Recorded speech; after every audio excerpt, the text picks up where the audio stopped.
Right, for far too long, fear has controlled my life and has really prevented me from living the life of abundance and happiness that I want and I deserve. But that's all about to change. So let's get into it.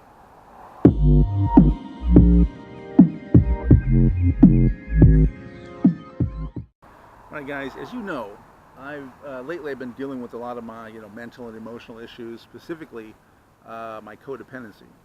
And I've come to realize that, that whole codependency thing, the vast majority of it, I think maybe all of it, really, is driven by fear. My fear of being alone, my fear of not pleasing the person that, I'm in a relationship with, or my fear that, people aren't going to like me or make fun of me, whatever it is, right?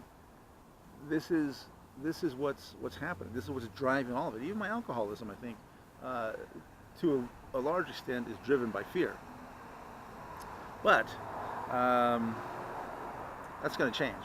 So I'm reading this new book, The Motivation Manifesto, and in the beginning, there's a chapter that talks about fear, and it was saying that fear is or was a good tool for us, right? When we were back in caveman days or whatever, when there was wild animals all around or warring tribes or whatever it was, right? That fear did us good, right? It helped us.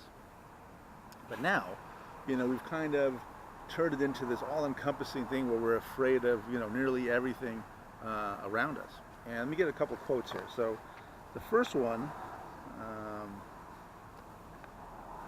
says, unless we are being chased by a deadly animal or deranged human, or face imminent physical harm like falling to our death, fear is just bad management of our mind. And I'm becoming to believe that. I'm coming to believe that that is true because you can tell I have bad mind management, right?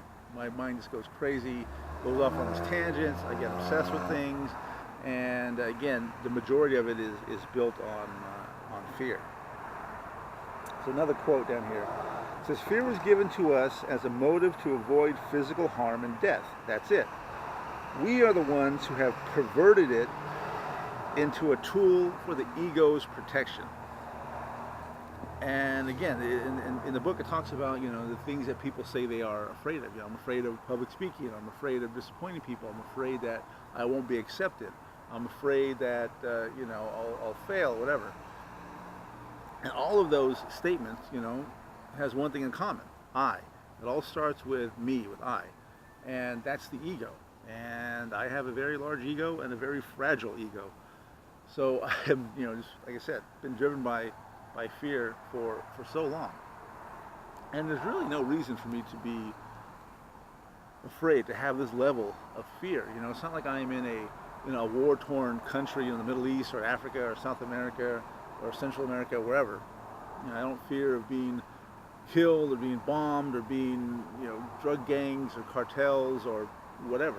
I have no fear of that. I have a place to live. I have food in the fridge. I got clothes on my back.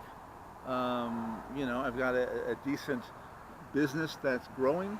I'm bringing in money. So there really is no need for me to be afraid. And yet I still am, right? And again, it comes to that bad mind management, my ego, and my past history. Um, like I said, I'm pretty sure my alcoholism was driven by fear. My fear of being alone has caused me to be in really bad relationships and fight and struggle to keep these bad relationships together. Even when we're apart, I still go after them, right? Let's make it work. I can make it work. That's ego, right? My ego is saying I can make this horrible relationship work.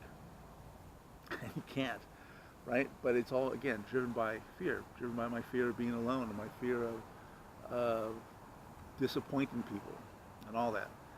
And as I'm moving forward in my recovery and my therapy and my career, all that stuff, I am slowly adding in positive people, people who are optimistic. I had a call today with a friend of mine. She was like, hey, I just met so-and-so from the YWCA, or we have a meeting, and she wants to work with me, and we're going to be doing, you know, all these speaking engagements and everything. And I'm like, God damn, I want to do stuff like that, you know, and I'm glad I have these people in my life to share that kind of good news, you know, and it makes me feel better, and it makes me feel like I can accomplish these things as well. I can accomplish not only the things that they're doing, but accomplish the things that I want to accomplish, right? Things that I want in my life. And it is slowly helping me chip away at all this fear I have. That and getting away from people who are, you know, negative or toxic or whatever it is, you know. And some of these people are my family members. So it's not going to be easy for me to just ignore them, because, you know, I see them on a fairly regular basis, and they contact me on a fairly regular basis. So again, it's going to be difficult to, you know, avoid them or just ignore them and not get involved in that type of negative, destructive behavior. Mostly because I'm used to that, right? These bad relationships or toxic people or, you know, difficult situations are things that I am familiar with and I'm comfortable with. Even though they're bad, even though they're negative, even though they're toxic or whatever word you want to use, they're still comforting to me, right? That's how sick I am.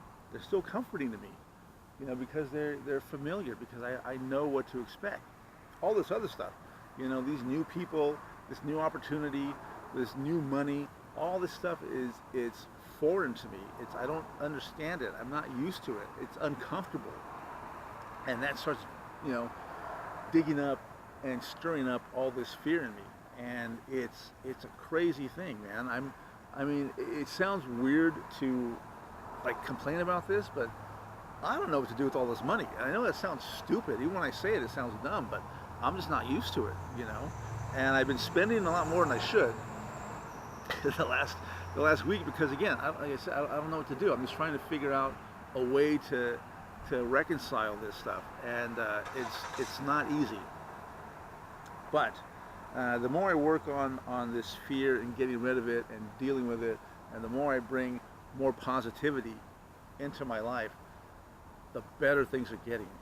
And the last, what, 2 months, 3 months, 2 months really, things have gotten so much better. It's scary. And again, that's that ego, that fear that, you know, I'm going to somehow screw it up, or, you know, the people at this agency aren't going to like me, or they're going to be disappointed in the work I do, or the client's not going to be happy.